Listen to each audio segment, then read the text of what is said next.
दोस्तों, health education officer के लिए जो हमने एंथ्रोपोलॉजी की सीरीज स्टार्ट किया है, जो मानव विज्ञान की हमने सीरीज स्टार्ट किया है, उसमें ये आज हमारी फोर्थ क्लास है। और ये क्लास है ह्यूमन डिजीज एंड हेल्थ के बारे में, यानी कि मानव स्वास्थ्य और रोग के बारे में। हम इसको इन डिटेल कवर करेंगे। और इसके पहले के तीन क्लासेस में मैंने तीन यूनिट्स कवर किए हैं इसी सेक्शन का, ठीक है, एंथ्रोपोलॉजी का ही। और ये चौथा है, जिसके बाद एक और क्लास होगी, यूनिट 5 होगा। उस पांचवी क्लास में हम पूरा का पूरा एंथ्रोपोलॉजी कवर कर लेंगे। और इसके साथ ही मैंने सोशियोलॉजी को बहुत ही बेहतरीन तरीके से कवर कराया है 7 से 8 लेक्चर्स में। आप मेरे प्लेलिस्ट में जाकर उसे देख सकते हैं। ऑलराइट, शुरू करते हैं। तो अच्छा, एक बात और, ये जो पूरा का पूरा लेक्चर है, जितने भी मैं लेक्चर्स कंडक्ट कर रहा हूँ, ये पूरा का पूरा मेरे नोट्स पर आधारित है, जो मेरे पेड बैच के स्टूडेंट्स हैं, ताकि उनको नोट्स पढ़ते समय उनको कोई समझने में दिक्कत ना हो, और वो वीडियो के माध्यम से उस नोट्स को समझ सकते हैं। तो चलिए शुरुआत करते हैं। तो नमस्कार दोस्तों, मैं प्रोफेसर शिवम पांडे आपका स्वागत करता हूँ द ऑफिसर्स पॉइंट पर। एक एक करके हम इसके हर एक एस्पेक्ट को कवर करते हैं। ठीक है, तो सबसे पहले समझते हैं। देखिए, एक एचईओ ऑफिसर की तरह जब आप फील्ड पर जाएंगे तो आपको समझ में आएगा कि जो बीमारी है ये सिर्फ एक रिपोर्ट नहीं होती है, बल्कि इसे इसके पीछे एक पूरा का पूरा एक सोशियो कल्चरल पैटर्न होता है। और आज इस क्लास में हम इसी पर्सपेक्टिव को, यानी कि इसी दृष्टिकोण को पूरी तरीके से डिकोड करेंगे। तो शुरुआत करते हैं। सबसे पहले हेल्थ एंड डिजीज, यानी कि रोग और स्वास्थ्य। इसका हम डेफिनेशन समझते हैं कि भाई, जो ये रोग और स्वास्थ्य है, ये बेसिकली है क्या, इसकी परिभाषा क्या है। देखिए, रोग की परिभाषा बेसिकली, ठीक है, तो अगर आप बायो मेडिकल व्यू समझने की कोशिश करें, बायो मेडिकल व्यू, ठीक है, बायो मेडिकल व्यू के हिसाब से, बायोमेडिकल जो व्यू है ये डॉक्टर्स देते हैं। ये व्यू कौन देता है? ये व्यू डॉक्टर्स देते हैं। तो डॉक्टर्स के हिसाब से हेल्थ का मतलब है एब्सेंस ऑफ डिजीज। इनके हिसाब से क्या है? Absence of disease. यानी अगर आपके बॉडी में कोई पैथोजन या कोई जेनेटिक डिफेक्ट नहीं है, कोई बीमारी यानी कोई वायरस या बैक्टीरिया नहीं है, तो आप हेल्दी हैं। ठीक है, तो बायोमेडिकल व्यू के हिसाब से क्या है? अगर आपके बॉडी में कोई वायरस, बैक्टीरिया या कोई पैथोजन नहीं है, कोई बीमारी नहीं है, ठीक है, तो आप क्या है? हेल्दी हैं। आप क्या है? स्वस्थ हैं। आपके यहाँ पे आपके शरीर में कोई रोग नहीं है। ठीक है, रोग नहीं है, इसे आप कहते हैं हेल्थ। किस पर्सपेक्टिव से, किस दृष्टिकोण से? बायोमेडिकल व्यू से, राइट। ये रहा पहला पहलू। लेकिन जो एंथ्रोपोलॉजिस्ट होते हैं, उनका क्या पर्सपेक्टिव, उनका क्या दृष्टिकोण होता है स्वास्थ्य को लेकर, आपके हेल्थ को लेकर। ठीक है, और इस व्यू को, इस अप्रोच को, इस दृष्टिकोण को हम कहते हैं bio cultural, bio cultural approach या बायो कल्चरल व्यू, राइट। और इस व्यू के बारे में मैं अपने हर एक लेक्चर में डिस्कशन करता हूँ, ये कितना इंपॉर्टेंट है एंथ्रोपोलॉजी के लिए खासकर। तो इसे आप हिंदी में कहते हैं जैव सांस्कृतिक दृष्टिकोण। ठीक है, जैव सांस्कृतिक दृष्टिकोण है ये, राइट। ये क्या करती है? इसका मतलब क्या होता है? इसका मतलब ये होता है कि जो ये बैक्टीरिया, वायरस है, जो पैथोजन होते हैं, ये असलियत में, ये जो पैथोजन होते हैं, ये असलियत में सिर्फ एक माध्यम है, एक मीडियम है ना। ये क्या है? एक मीडियम है उस बीमारी का।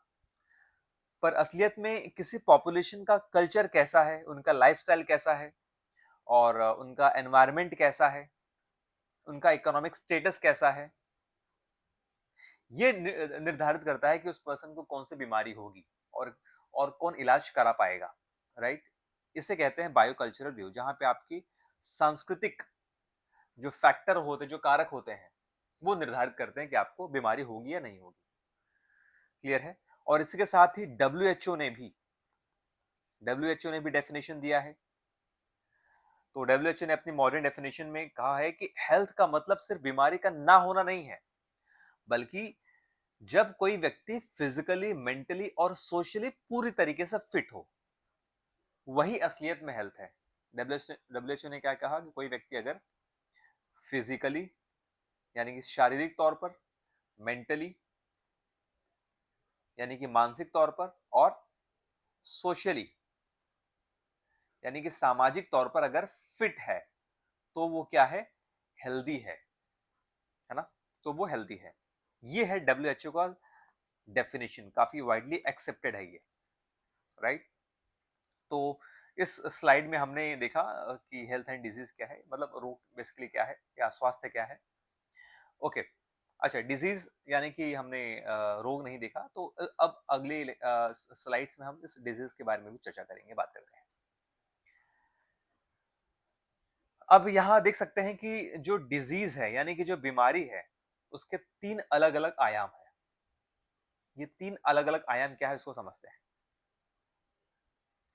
अब एग्जामिनेशन में यहां से डायरेक्ट कॉन्सेप्चुअल क्वेश्चंस बन सकता है कि डिजीज, इलनेस या सिकनेस या यानी कि बीमारी में, ठीक है, क्या अंतर है, ठीक है। डिजीज, ठीक है, इलनेस एंड सिकनेस, इसमें अंतर। डिजीज मतलब रोग। तो डिजीज क्या है, ये एक बायोलॉजिकल रियलिटी है जो कि यूनिवर्सल और ऑब्जेक्टिव होती है। ये क्या है, एक बायोलॉजिकल रियलिटी है ये, ठीक है। ये क्या होता है, यूनिवर्सल और ऑब्जेक्टिव होता है। मतलब मैं समझाता हूं आपको, यूनिवर्सल और ऑब्जेक्टिव होता है। मतलब लैब रिपोर्ट में प्लाज्मोडियम का मिलना एक डिजीज है, ठीक है। जब डॉक्टर्स टेस्ट करते हैं लैब में रिपोर्ट में, इसमें जो प्लाज्मोडियम मिलता है, या प्लाज्मोडियम क्या, मच्छर है, ठीक है, ये मिलता है, तो क्या बोल जाता है कि ये एक डिजीज है, कि भाई एक बीमारी है, ठीक है। जो शहर और गांव दोनों में सेम बिहेव करेगी। ये जो प्लाज्मोडियम मच्छर है, ये शहर का आदमी क्यों ना हो या गांव का आदमी क्यों ना हो, है ना, दोनों पेशेंट्स में, दोनों मरीजों में ये जो मच्छर है ये एक ही तरीके से बिहेव करेगा, काम काम करेगा, राइट। अब समझते हैं इलनेस के बारे में। इलनेस क्या है, इलनेस मतलब भी बीमारी होता है, ठीक है। ये मरीज का सब्जेक्टिव और पर्सनल एक्सपीरियंस है। ये कैसा है, सब्जेक्टिव है और पर्सनल एक्सपीरियंस है। मतलब इलनेस क्या है, आप हर किसी, सब्जेक्टिव का मतलब है कि ये हर किसी के हिसाब से अलग अलग हो सकता है, ठीक है, राइट।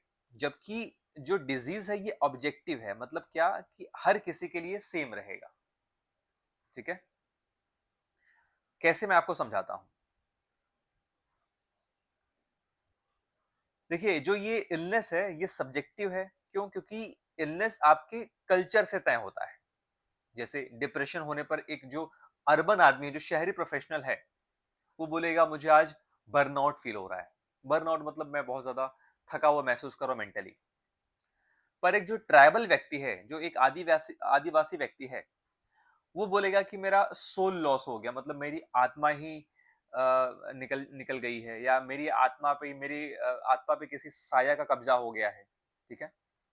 तो ये अलग अलग इलनेस, इसीलिए इलनेस को सब्जेक्टिव बोला गया है, यानी कि हर किसी के लिए अलग हो सकता है, राइट। जैसे मैंने आपको बताया कि जो शहरी व्यक्ति है बोलेगा कि मैं बहुत स्ट्रेसफुल हूँ, मेरा बहुत बर्नआउट हो गया है, मतलब मैंने बहुत काम कर लिया है, एग्जॉस्टेड फील कर रहा हूँ। लेकिन जो आदिवासी व्यक्ति है वो कहेगा कि उस पर भूत प्रेत का साया है, राइट।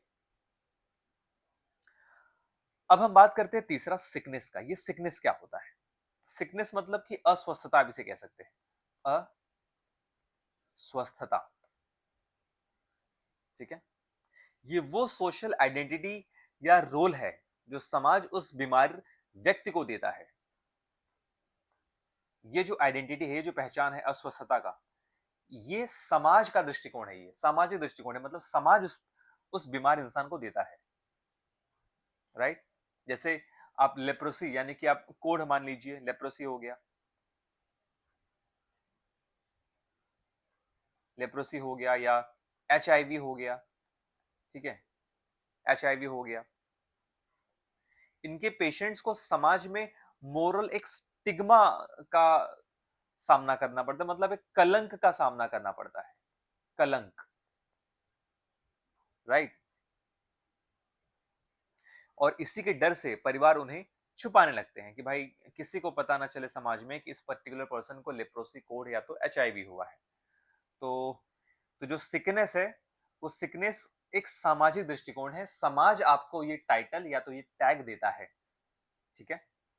तो ये रहा 3 डिफरेंस डिजीज, इलनेस और सिकनेस के बारे में। डिजीज मतलब आप इसे लिख सकते हैं कि डिजीज मतलब रोग है, इलनेस मतलब बीमारी है, और सिकनेस मतलब अस्वस्थता, राइट। इन तीन में क्या अंतर है? सबसे इंपॉर्टेंट ये सब्जेक्टिव ऑब्जेक्टिव वाला चीज है, ये सब्जेक्टिव है। यहाँ आपको दिख रहा है कि ये भाई ये ऑब्जेक्टिव है कि हर किसी के लिए ये जो बीमारी है, मतलब ये जो मलेरिया है, वो सेम तरीके से काम करेगा। उस पर्सन का भी वही कंडीशन होगा जो एक शहरी पर्सन का है या एक रूरल पर्सन है, बट ये क्या है, सब्जेक्टिव है, ये अलग अलग महसूस होगा, राइट। और ये क्या है, सोशियोलॉजिकल है। ठीक है, आगे बढ़ते हैं नेक्स्ट स्लाइड पर। अगला है क्लासिफिकेशन ऑफ ह्यूमन डिजीज, यानी कि मानव रोगों का वर्गीकरण। हमने डिजीज को, रोगों को कितने भाग में वर्गीकृत किया है उसके बारे में समझते हैं। देखिए, इस डिजीज को, ह्यूमन डिजीज को मुख्यतः 2 मेन कैटेगरी में डिवाइड किया गया है। 2 मेन कैटेगरी में, राइट। मतलब 2 मुख्य भागों में इसे बांटा गया है। पहला है congenital and genetic disease. Congenital and genetic, right. Congenital and genetic disease, Hindi में आप इसे कह सकते हैं कि जन्मजात और अनुवांशिक रोग, राइट। जन्मजात और अनुवांशिक, ठीक है। इसके बारे में समझते हैं। ये वो कंडीशन है जो डीएनए म्यूटेशन, यानी कि डीएनए में बदलाव की वजह से जन्म से ही होता है उस इंसान को, ठीक है। उस व्यक्ति को ये बीमारी क्या होता है, जन्म से ही मौजूद होता है। और किसके कारण होता है, जेनेटिक म्यूटेशन के कारण, मतलब कि अनुवांशिकता में आपके जीन में, डीएनए में बदलाव की, सडन बदलाव के कारण होता है। जैसे एग्जाम्पल क्या है, सिकल सेल अनीमिया, है ना। सिकल सेल के बारे में मैंने आपको बताया था, सिकल सेल अनीमिया, राइट। ये क्या है, एक जेनेटिक बीमारी है, ये जन्मजात रहता है। इसके अलावा और क्या जेनेटिक डिजीज है, वो है थैलेसेमिया, है ना, थैलेसेमिया, राइट। तो ये सब क्या जन्मजात बीमारियां हैं। देखिए, एंथ्रोपोलॉजिकल व्यू से, यानी कि एक मानव शास्त्रीय दृष्टिकोण से, उस कंटेक्स्ट में ये उन समाज में ज्यादा होता है जहां एंडोगैमी होती है। कहां ज्यादा होता है, जिस समाज में एंडोगैमी प्रैक्टिस की जाती है। एंडोगैमी मतलब अंतर विवाह। उस समाज में जहां अंतर विवाह होता है, यानी कि अपने ही कम्युनिटी में लोग विवाह करते हैं, वहां पे ये कॉमन है, ये बीमारियां, जेनेटिक बीमारियां, ठीक है। और इन्हें क्वारंटीन या वैक्सीन से खत्म नहीं किया जा सकता, ऐसी बीमारी को, राइट। आप उन्हें इस तरीके से खत्म नहीं कर सकते। ओके, ठीक है। तो अब इन्हें अगर हम खत्म नहीं कर सकते तो क्या कर सकते हैं, इनके लिए प्री मैरिटल जेनेटिक काउंसलिंग जरूरी है। तो इनका सॉल्यूशन क्या है, अगर सॉल्यूशन आपसे पूछा जाए तो प्री मैरिटल जेनेटिक काउंसलिंग। मतलब क्या होता है, हिंदी में मैं आपको समझाता हूं कि मतलब कि शादी से पहले उनकी काउंसलिंग करना जरूरी है, उनको समझाना जरूरी है कि भाई अगर आप अपने सेम कम्युनिटी में अगर शादी विवाह कर रहे हो तो आपको ये बीमारियां होने के बहुत हाई चांसेस हैं, राइट। ओके, तो इसमें से पहला हमने देखा जो क्लासिफिकेशन ऑफ डिजीज था, मतलब हमने पहला जो प्रकार देखा वो क्या है, कंजेनाइटल एंड जेनेटिक डिसऑर्डर, मतलब कोई जन्मजात बीमारी। जो बीमारी उस पर्सन को जन्म से मौजूद है, जो अनुवांशिकी है, मतलब उसको अपने पेरेंट से मिलता है। और जो दूसरा कैटेगरी है वो क्या है? वो है एक्वायर्ड डिजीज। एक्वायर्ड डिजीज यानी कि अर्जित रोग, आप इसे हिंदी में कह सकते हैं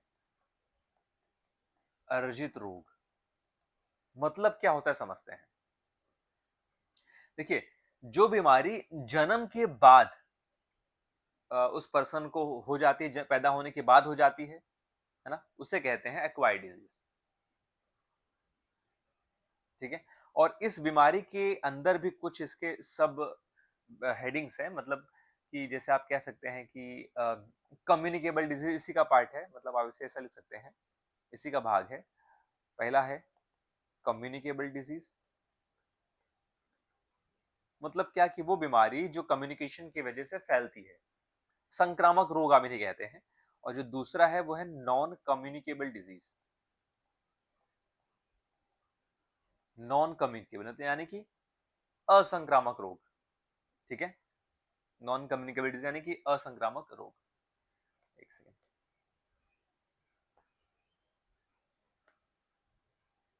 ओके। ठीक है। तो एक्वायर्ड में दो मुख्य प्रकार हैं, पहला है कम्युनिकेबल यानी कि संक्रामक, और दूसरा है नॉन कम्युनिकेबल यानी कि असंक्रामक। अब समझते हैं ये दोनों क्या क्या है। कम्युनिकेबल डिजीज, अगेन इसका मैंने आपको एग्जांपल बताया था। ठीक है। कम्युनिकेबल को आप, वो बीमारी है जो फैलती है संक्रामक तरीके से। ठीक है। कम्युनिकेशन के थ्रू, जैसे टीबी हो गया। टीबी क्या होता है? ये उस पर्सन के कांटेक्ट में आने से, उस पेशेंट के कांटेक्ट में आने से टीबी फैलता है। ठीक है। ओके। इसके अलावा जैसे कि और क्या है, जैसे कि मलेरिया हो गया, कोलेरा हो गया। ये कैसे फैलता है? ये पुअर सैनिटेशन यानी कि साफ सफाई अगर ठीक से नहीं हुई है, और गंदे पानी में तेजी से फैलता है ये। ठीक है। और जो दूसरा ब्लॉक है वो है नॉन कम्युनिकेबल डिजीज, जैसे डायबिटीज हो गया।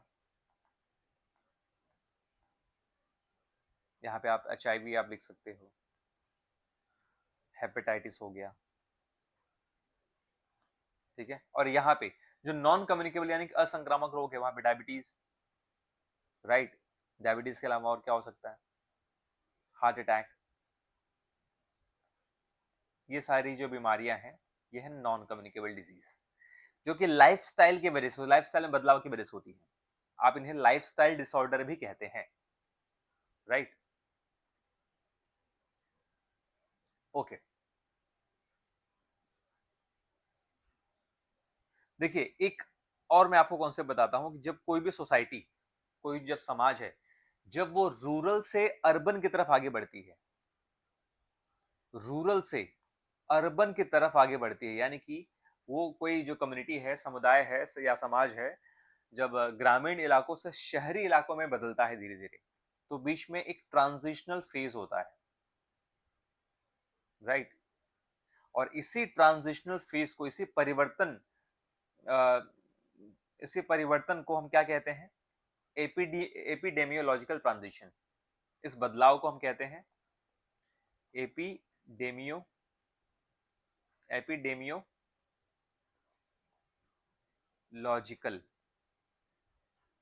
ट्रांजिशन। एपिडेमियोलॉजिकल ट्रांजिशन कहते हैं, राइट। यानी कि महामारी विज्ञान संक्रमण, महामारी विज्ञान संक्रमण।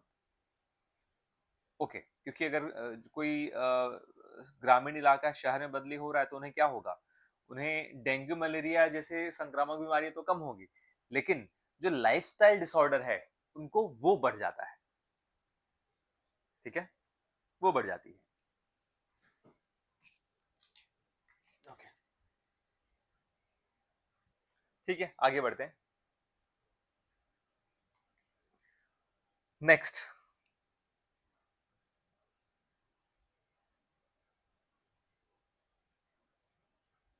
अच्छा, इसमें जो बीमारियां हैं ये और भी बहुत सारी हैं। ठीक है, जो मैंने नोट्स में इंक्लूड किया हुआ है, आप नोट्स पे देख सकते हैं। बाकी आपको यहाँ पे मुझे कॉन्सेप्ट समझाना है, राइट। ओके। अब हम बात हम करते हैं barriers in public health management, यानी कि स्वास्थ्य अभियानों में सामाजिक सांस्कृतिक बाधाएं क्या आती हैं। ठीक है, अगर कोई स्वास्थ्य योजनाएं अगर लागू करना चाहता है या सरकार लागू करना चाहती है तो उसमें क्या अड़चन आ सकती है, इसमें क्या बाधाएं आ सकती है, उसके बारे में बात करते हैं। देखिए, एज एन एच ऑफिसर आपको इन बैरियर्स, इन बाधाओं पर सबसे ज्यादा ध्यान देना जरूरी है। और सरकार की जो योजनाएं फील्ड पर क्यों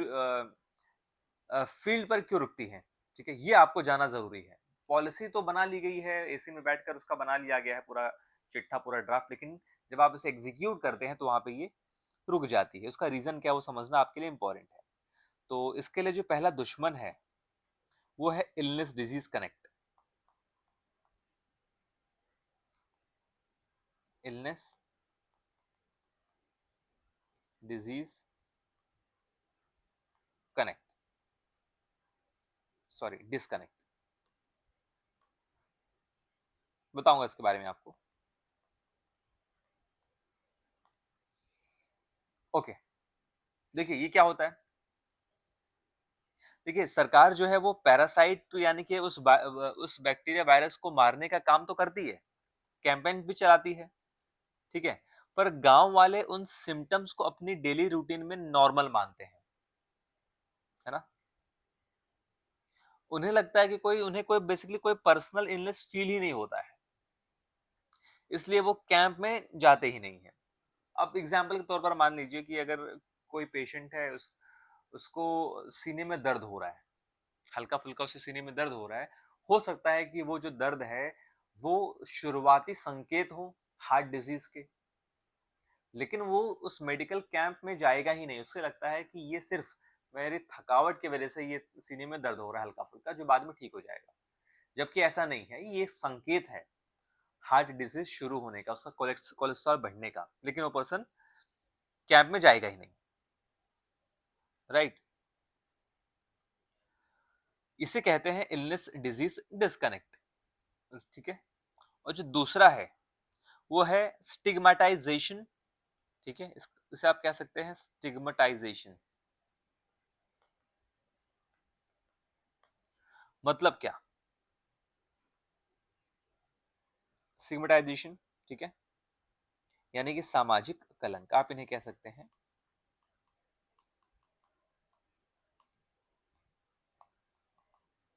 सामाजिक कलंक, देखिए टीबी या लेप्रोसी होने पर लोग इस डर से बीमारी छुपाते हैं कि लोगों को पता ना चल जाए, कि उनका सोशल बाइकआउट शुरू हो जाएगा, शादियां टूट जाएंगी, है ना। इसके अलावा दवाओं का जो कोर्स अधूरा छोड़ने से उन्हें एंटी मैक्रोबियल जो रेजिस्टेंस बढ़ रहा है, ठीक है, इसके भी केसेस काफी बढ़ गए हैं।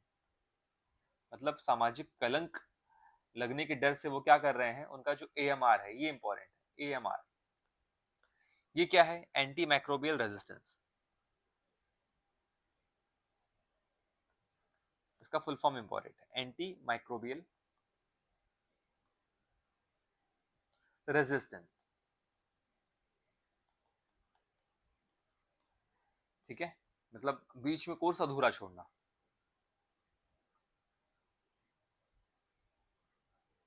और ठीक है, ये रहा। इसके अलावा जो सबसे लास्ट में जो दिक्कत है, आखिरी जो दिक्कत है, वो है कम्युनिकेशन फेलियर।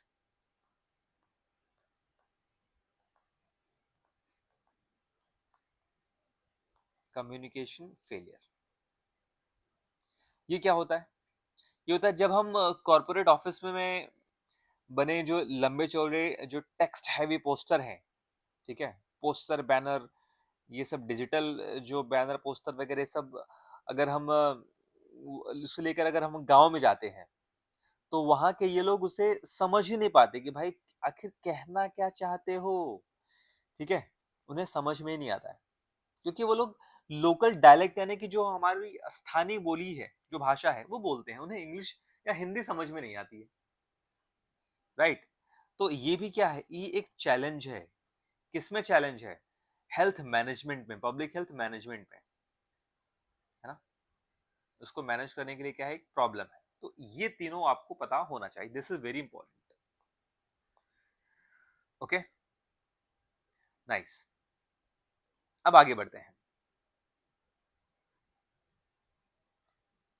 जो अगला स्लाइड है ये है कंट्रोल, एलिमिनेशन एंड इरेडिकेशन, यानी कि रोगों का नियंत्रण करना, उनका उन्मूलन करना और उनके उन्मूलन का पैमाना क्या है, इसके बात करेंगे। ओके, तो जो सबसे पहला है वो है डिजीज कंट्रोल, कि भाई कंट्रोल कैसे करना है। इसका मतलब है, इसका मतलब है कि जो एक्टिव केसेस हैं, एक्टिव केसेस से नए केसेस, ठीक है,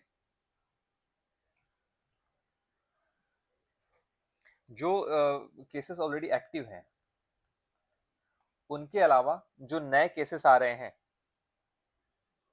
जो नए इंसिडेंट्स है या जो पुराने केसेस हैं और जो डेथ्स हो रही हैं इसके वजह से,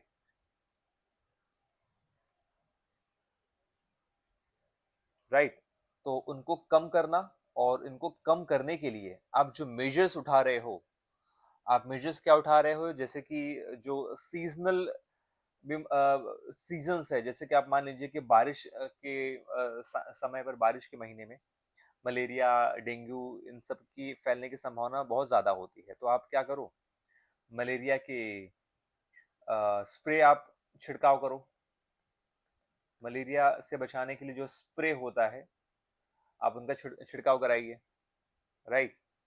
ये क्या है, एक डिजीज कंट्रोल का तरीका है कि आप उस बीमारी को कंट्रोल कर रहे हो,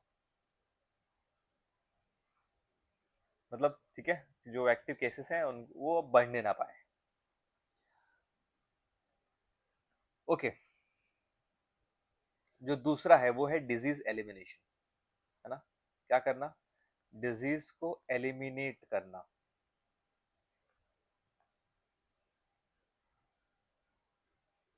और ये जो डिजीज एलिमिनेशन है ये एक स्टेप और आगे का है, और इसका टारगेट होता है कि किसी डिफाइंड ज्योग्राफिकल एरिया या कंट्री में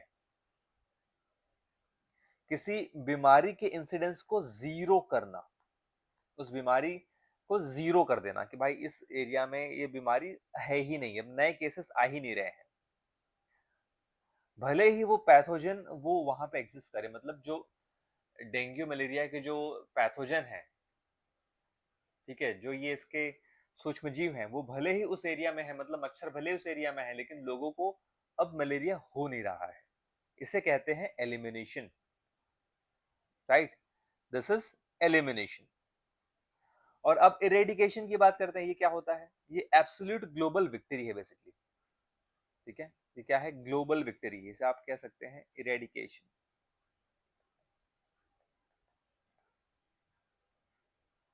इसका मतलब है पूरी दुनिया से उस पैथोजन को हमेशा के लिए मिटा देना, और इनके बाद जितना भी कंट्रोल मेजर्स हैं, उनको कंट्रोल करने के जितने भी काम किए जाते हैं उन सबको बंद कर देना, जैसे कि स्मॉल पॉक्स हो गया, ठीक है, स्मॉल पॉक्स,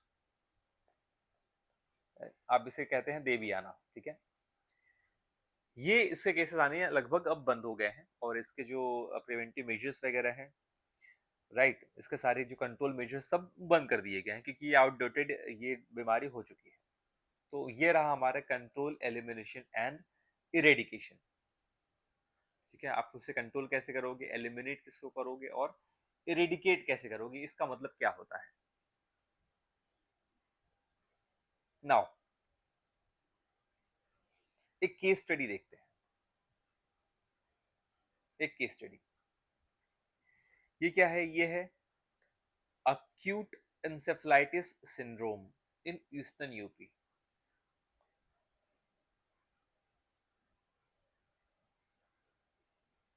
ओके, तो पूर्वी उत्तर प्रदेश में ये जो एनसेफेलाइटिस सिंड्रोम है, एईएस है, इसका क्या केसेस है उसके बारे में बात करते हैं। और ये काफी इंपॉर्टेंट भी है। देखिए ये एरिया कैसा है, ज्योग्राफिकली डेंस है, कैसा है? ज्योग्राफिकली ये क्या है? डेंस है, राइट?